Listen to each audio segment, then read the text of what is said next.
Dividend income in today's yield-starved climate is still priority for many investors. In this episode, we will examine one underappreciated segment of the income market.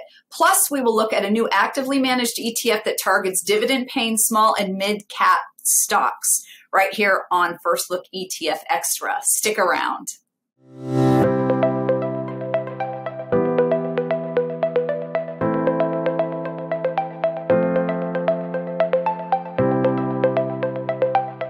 Hey everybody, I'm Katy Temple with ETF Guide. Thanks so much for joining us. If it's your first time watching, hit the subscribe button and hit that comment section below to talk to us. We love hearing from our audience. We've got a lot of ground to cover on today's show, so let's get right to it.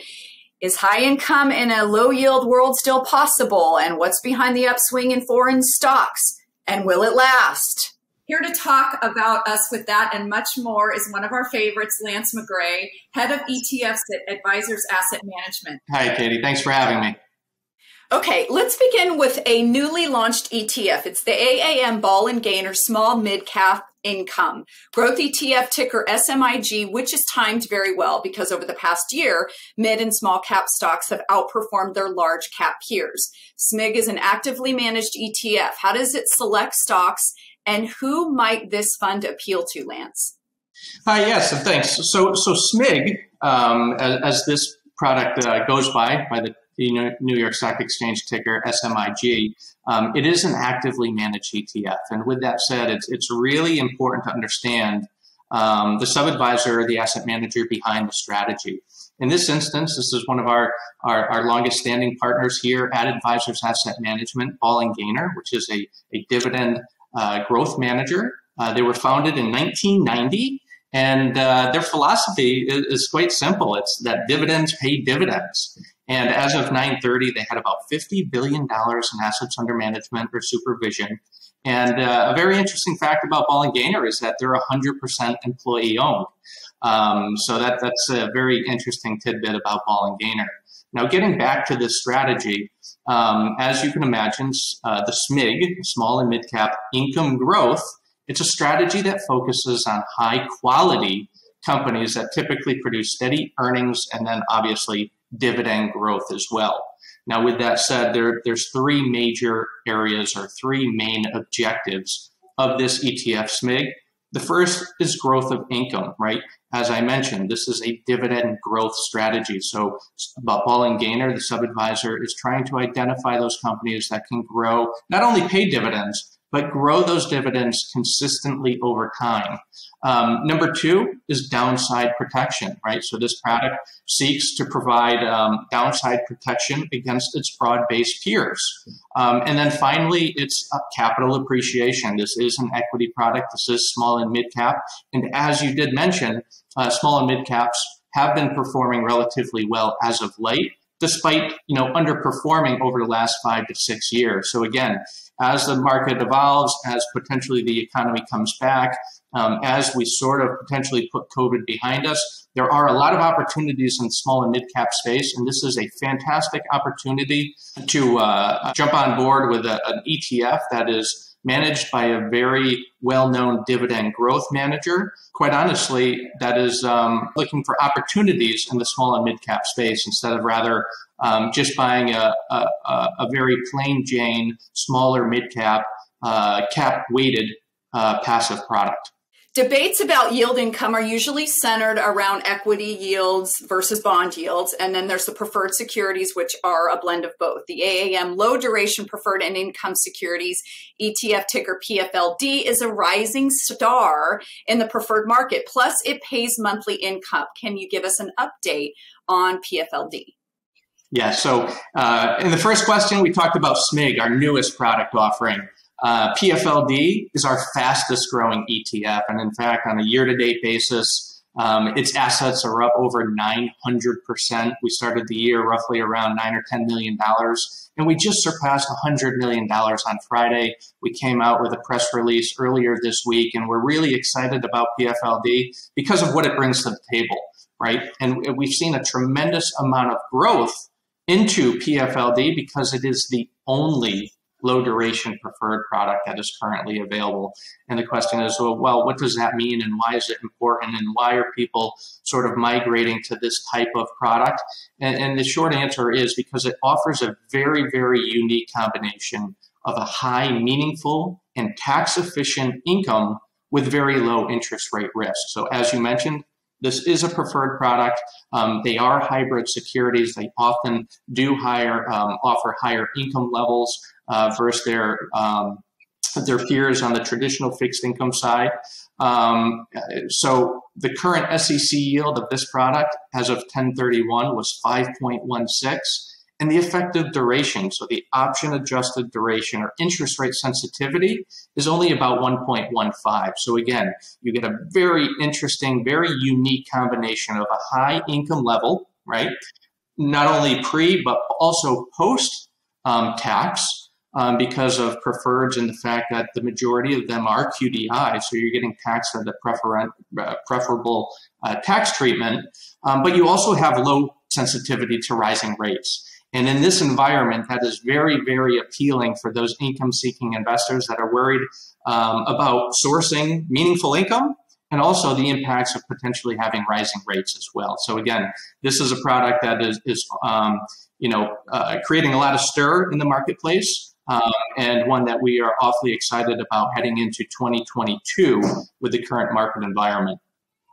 The AAM S&P 500 High Dividend Value ETF, ticker SPDV, follows S&P 500 stocks with a high dividend value orientation. Unlike many of its peers, SPDV does not concentrate market risk in one or two industry sectors. How is SPDV able to deliver yield while managing portfolio risk? Yes, and SPDV is one of our 3 ETFs within our high dividend value suite. Our other products are DMDV, which is Developed Markets ex-US, and also EEMD, which is an emerging market version. And all these products follow essentially the same S&P underlying index methodology. And really, what really separates this product apart and the way that it's able to achieve such a high income level while also offering other benefits, as you mentioned, sector diversification, is its very unique index criteria and methodology. And while it's very unique, it's also very simple. It's a strategy that I like to say it's a common sense solution to some of the problems that people face when they're looking for dividend income solutions. And a perfect example of that, as you mentioned, is the sector diversification. Now, when it comes to dividend investing, quite often investors take unintentional sector bets when they're getting into dividend products because certain sectors pay higher dividend income levels than other sectors. In our product, in SPDV, along with the other 2 products, we try to eliminate that sector exposure by selecting 5 securities from each GIC sector. Now, those securities are selected based on the idea that we want the securities that have the highest dividend yield and highest free cash flow yield. So not only are we're not reaching for yield per se, and we're not necessarily looking just for dividend growth, we're trying to identify 5 stocks in each GIC sector that are offering the best combination of those 2. So you're getting a high yield, you're getting a company that's generating a lot of positive cash flow, you're getting a company that is attractively valued, and those are equally weighted across all 55 securities. So getting back to the sector diversification, and this is key, this is a strategy that will never be overweight. You will never have, say, 30 or 40% into the technology sector. You're going to have a very broad-based equity exposure of high dividend, sustainable dividend-paying companies across all 11 GIC sectors. And in a time like this, with rates are rising, while growth is sort of on the brink, this is a fantastic strategy to potentially tone down your technology exposure that you would have in an otherwise market cap weighted index, while also having a fairly high concentration of about 55 securities, and which could potentially offer some meaningful, potentially capital appreciation down the line as well. One last question, Lance, before we let you go. Financial advisors like to know what other advisors are doing. There continues to be a ton of interest in dividend income strategies by their clients. What else are you seeing trend-wise with how advisors are allocating client investments? I would say the majority of the conversations that we've had specifically in the last week and obviously the last few days has been around inflation, has been around rising rates, right? We all saw the news out yesterday. You know, inflation numbers have hit a 31-year high. Interest rates are likely to be moving forward. And that is something that's front and center on the minds and the thoughts of many when they're constructing portfolios. And I think this just gets back to pretty much our entire lineup here at AAM on the ETF front. And that's a portfolio of solutions that is helping investors, helping advisors meet their income challenges while trying to navigate these very challenging times. And we go back to PFLD and the fact that, you know, assets are up 900%. That's a very, very attractive solution in this type of environment with the potential for higher rising rates and negative impacts on traditional fixed income strategies, but also an SEC yield of 5.16, which is very, very attractive. So getting back to your question, it's really about where do we go from here? How can we source additional income? How can we help protect our portfolio from the impacts of potentially rising rates going forward? And that's something that's certainly front and center for a lot of the advisors that we are in front of on a daily basis. Lance, as always, thanks so much for being here. We really appreciate your insights. Thanks so much for having me. I really appreciate it. Make sure that you go check out the ETF lineup at Advisors Asset Management. Go to aamlive.com. That link will be below in the descriptions.